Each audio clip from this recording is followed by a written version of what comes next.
J'espère que vous allez bien. Dans cette vidéo, on va parler en fait de tout ce qui est conservateur. Mais cette vidéo ne s'adresse pas que à toutes ces personnes qui fabriquent elles-mêmes leurs produits cosmétiques, mais elle s'adresse également aux acheteurs, à toutes les personnes qui aiment acheter par exemple des huiles naturelles 100% végétales. Et sans plus attendre, on va commencer tout de suite. Si vous êtes comme moi et que vous aimez vous-même concocter vos produits cosmétiques, j'aime bien fabriquer moi-même mes produits cosmétiques handmade. En fait, j'ai remarqué que si je ne fais pas attention, les produits parfois peuvent me donner des démangeaisons. J'ai fait des petites recherches et je me suis rendu compte que tout ça est lié justement au conservateur, à la façon dont je conserve en fait mes produits cosmétiques que je fabrique moi-même. Au début de ma chaîne, en fait, je vous avais parlé des produits dans le danger des produits cosmétiques handmade. Et c'est vrai que le fait, par exemple, de fabriquer ces produits cosmétiques à la maison soi-même peut avoir des risques parce que parfois on a des problèmes de dosage. Parfois même, il suffit juste d'un petit truc pour que le produit en fait soit infecté par les bactéries qui sont dans l'air ou bien qui sont dans l'eau. Donc c'est très important en fait d'avoir de bons conservateurs. Donc quels sont les conservateurs adaptés aux produits cosmétiques que nous fabriquons nous-mêmes à la maison? Je vais vous donner plusieurs types de conservateurs dans cette vidéo. Je vais d'abord vous énumérer les différents types de conservateurs.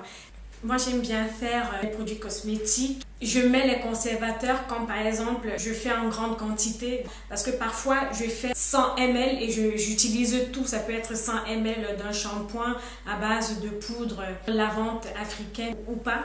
Quand je vais utiliser le produit tout de suite après, je n'utilise pas de conservateur. Mais par contre, quand je fais en grande quantité, dans ce cas, je vais mettre un conservateur pour éviter en fait la prolifération des bactéries, des champignons et autres dans mes préparations.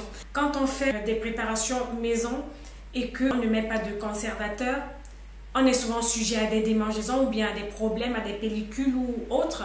Quand on fabrique un produit à la maison et qu'on rajoute une solution aqueuse, c'est-à-dire une solution qui a de l'eau dans nos préparations, l'eau s'infecte très facilement. Je vois souvent aussi certaines personnes faire des préparations et mettre tout de suite au congélateur. Au congélateur, en fait, sachez qu'il y a des bactéries qui peuvent résister à la fraîcheur. Il y a des bactéries qui peuvent proliférer dans le froid. C'est vraiment nécessaire de rajouter des conservateurs dans nos solutions aqueuses.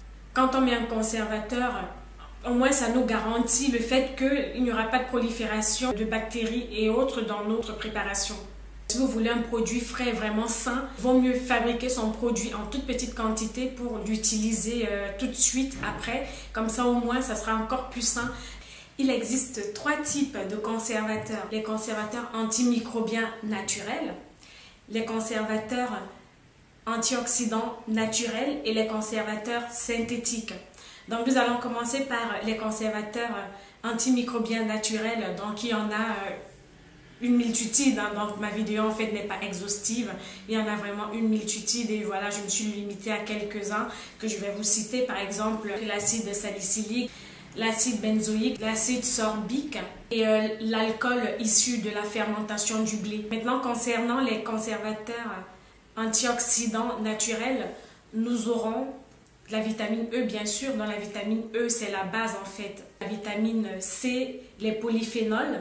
Les polyphénols, ça sera ceux présents dans le bois, ou bien encore dans les noyaux d'abricot, ou bien dans les fruits, tels que par exemple l'extrait de pépins de pamplemousse. C'est un conservateur antioxydant naturel. Ou encore le carotène. Le carotène est un antioxydant qui provient de la carotte, qui est très excellent pour l'entretien de la peau. Ensuite, le conservateur synthétique. Comme conservateur synthétique, nous avons le sodium benzoate. Nous aurons également le potassium sorbate. L'association potassium sorbate plus sodium benzoate nous donne ce qu'on appelle Cosgar. Donc voici mon Cosgar, je l'utilise dans mes préparations maison. Donc en fait, dans la préparation handmade, il y a souvent 2 phases. Donc il y a la phase aqueuse et la phase huileuse. Maintenant, quels sont les conservateurs qui vont dans la phase aqueuse ou bien dans la phase huileuse? La phase en fait la plus importante, c'est la phase qui représente entre 60 et 80% en fait de notre préparation. Si par exemple vous voulez faire votre vapeau à la maison, je vous conseille donc du coup de faire votre préparation, bien sûr, donc de rajouter vos ingrédients cosmétiques et par la suite de rajouter un élément, un conservateur tel que le Cosgar ou encore le pépin de pamplemousse, parce que l'eau conservé entre 10 et 65 degrés Celsius devient un nid de microbes. Si vous faites un vapeau, vous remplissez votre vapeau, vous hydratez vos cheveux et il vous en reste, vous gardez le vapeau dans votre salle de bain. Le vapeau que vous aurez utilisé le matin ne sera plus le même que celui du soir parce que entre-temps, les microbes vont se proliférer en fait à l'intérieur de votre eau parce que oui, il y a des microbes qui se prolifèrent dans l'eau. Votre vapeau d'eau doit rester à température ambiante. Le conservateur doit représenter 1% du poids global en fait de votre préparation. Si vous faites votre préparation par exemple de shampoing comme moi, j'aime bien faire des préparations ayurvédiques. Quand je parle de préparation ayurvédique, je ne parle pas forcément de poudres indiennes. Les soins ayurvédiques, ce sont des soins à base de poudre, pas forcément indiennes. Quand je fais mon shampoing en med et que par exemple il m'en reste, moi je mets toujours le conservateur, donc le Cosgar, pour éviter cette prolifération de bactéries à l'intérieur. Le Cosgar en fait, je le privilégie parce que c'est un antimicrobien mais également un antibactérien. Maintenant, je sais qu'il y en a qui font des allergies au Cosgar. Moi-même, j'en ai fait. Au début de mon aventure capillaire, je faisais des petites allergies au Cosgar. Ça me donnait des petites démangeaisons sur mon cuir chevelu.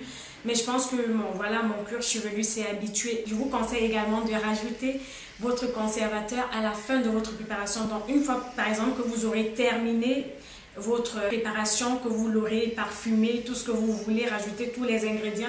Donc, c'est à la fin de votre préparation que vous allez venir prendre votre conservateur et le rajouter pour ensuite soit l'utiliser, soit le conserver, soit le garder. Maintenant, nous allons parler de la phase huileuse.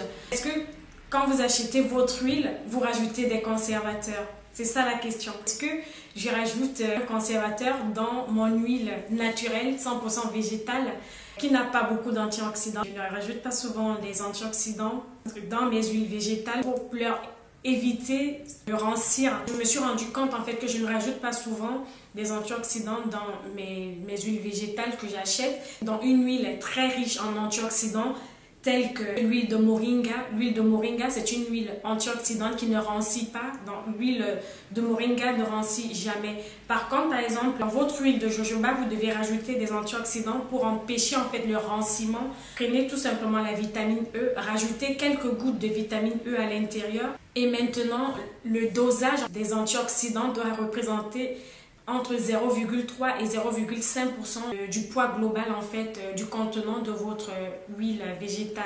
Et c'est valable également pour les beurres végétaux. Il y a des beurres fabriqués maison qui peuvent ne pas être antioxydants. Et là, je vous conseille de rajouter de la vitamine E pour vraiment éviter ce ranciment-là. Le ranciment apparaît souvent, on va dire 3 à 4 mois, voire 6 mois après sa préparation. 3 à 6 mois après l'ouverture, votre beurre ou votre huile va commencer à rancir. Alors que si vous aviez rajouté les antioxydants dès le départ, ça va tout de suite empêcher en fait le processus de ranciment de l'huile ou bien du beurre.